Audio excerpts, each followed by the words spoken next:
What's going on, Agents for Life? I'm so glad you're here. Welcome to podcast 256, where we are going to dive in deep to core value number two, Equis core value number two, ownership. I love this topic. This is one of my favorite core values. They all are. It's like your children, like which one's your favorite, right? Well, I love ownership. I really do. It hits close to home for me, and I'll tell you why in a few minutes. But let me first jump into just a deep thought. Not a lot of new to report for the week. It's an average production week. I had a fair number of, I guess, people that challenged my mental ownership, and some rejection and, no shows and cancellations and things. We all get those. If you think that I don't, you're wrong. I just don't talk about them a lot because I don't let them define me. And I think the more we talk about them, the more we give them life. So if you're going through that and you've got some of those people, you got to just cut loose and move on. It is refreshing. It's frustrating to hang on to somebody that just doesn't want your time or what you have to offer, but it's refreshing to cut that person loose and move on to some fresh opportunities. So I've had to do that a little bit, and it's been, an exercise in owning my mental attitude and my decisions. And so I think it's topical that we talk about ownership today. But here's a mic drop thought for the week. This is something that I heard, okay, that really got me thinking. It says, we are born to win, but programmed to lose. And at first blush, I'm like, wow, that doesn't, nobody likes to hear that we're programmed to lose. But you think about it, society, school, education, even just coworkers and our friends. Where are they all going? What are they talking about? What are we programmed from our environment, walking around? What absorbs into our being? What are we taking in? Even just marketing and headlines. And we're in such a noisy world, right? And there's so much of it that's just either neutral, which isn't moving us forward, or actually pushing us backwards into negative thinking or negative results. And so we're being programmed in that regard to lose. And if we're not careful about protecting ourselves and our minds and our thoughts, then that programming will take place like a seed in dirt that gets watered and carefully nourished. It's going to grow, right? If it's a weed, it's going to grow up and be ugly. Yeah, I got a lot of those in my yard that I always have to pull up when they show up. So we are born to win, but programmed to lose. I love that thought. I think that's really, really powerful because it's an interesting way of looking at it that I hadn't really considered before. We have seeds of greatness within us as we're born. I think God-given seeds of greatness.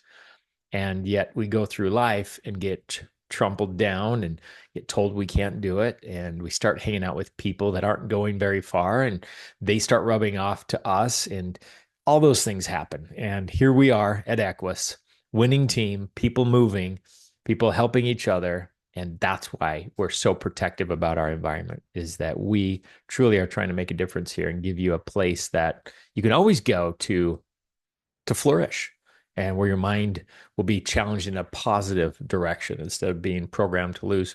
So there's our mic drop thought for the week. Do what you want with it, but let's move on. I've got to get into the topic today.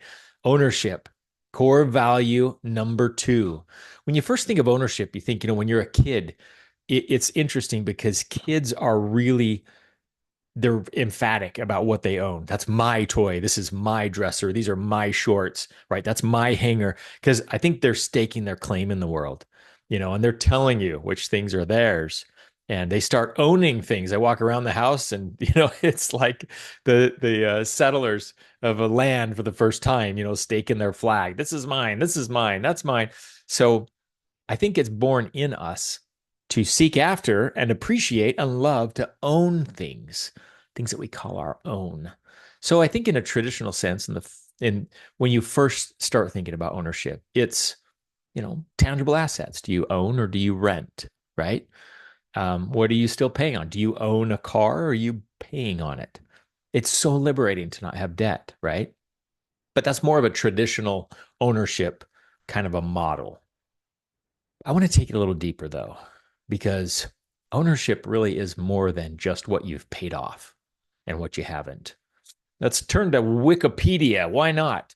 Because everything on the internet's true, right? I love how Wikipedia defines ownership. It says it's a state of or fact of legal possession, okay, and control over property, which may be any asset, tangible or intangible. It goes on from there, tangible or intangible. Well, what are some of the intangible assets that we own? Hmm. Boom. Now we're starting to get somewhere, right? Well, here's what I thought of. Maybe you can add to my list, but time. Okay. How about taking ownership of your time? How do you spend your time? At the end of the day, when you look back and say, gosh, what did I do today? What is that report? What does that look like? Have you ever done a time audit on yourself? I've tried. It's hard. It's really hard where you every half an hour you log in what you did all day long and you carry it around everywhere you go. And at the end of the day, you kind of look at it and you can highlight, this was worthwhile, this was important, this was, if you haven't done that yet, it's a powerful exercise, but I'm going to warn you, it's tough um, to stick with it all day long because we just wake up and we just start doing things. And a lot of times we're not intentional with the most or one of the most valuable assets that we ever have, and that's time. Attention is maybe the only thing that's more valuable because it's time plus focus, right? So wherever you're spending your time, but you're present in that, because you can be sitting next to somebody watching a movie together and you're really not engaging with each other. You're engaging with the movie. So you're spending time with the person, but not attention. Attention is even more valuable. Attention is what marketing or what, yeah, marketing departments charge millions and millions of dollars to try and get those eyeballs, the attention, because that's what ultimately turns into purchase, right? For products. It's the wheels of commerce. Everybody's screaming for our attention, right? So I think attention is even more valuable than time. But attitude, okay, you own that, right? Nobody else. That's one of the few things we talk about. Total, complete ownership. How are things going for you?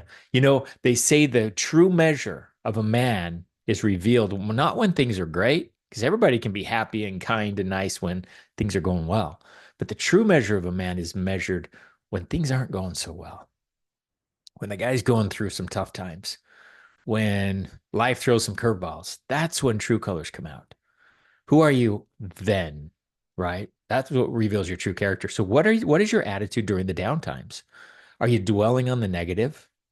Are you banging your head against the wall because someone didn't show up and then it ruins your day? Or are you able to focus and move on to new opportunities, refresh your mindset, and really direct your thoughts toward much more productive um, things like, a new batch of leads, for example? But attitude, I think, is a big one because we've got to go into every situation with the right attitude. Do you wake up and go to dial and think, yay, I get to dial today? Or do you go like, oh, all right, 10 o'clock. I just better just call a few people so I don't feel bad about my day. Right? You see the difference?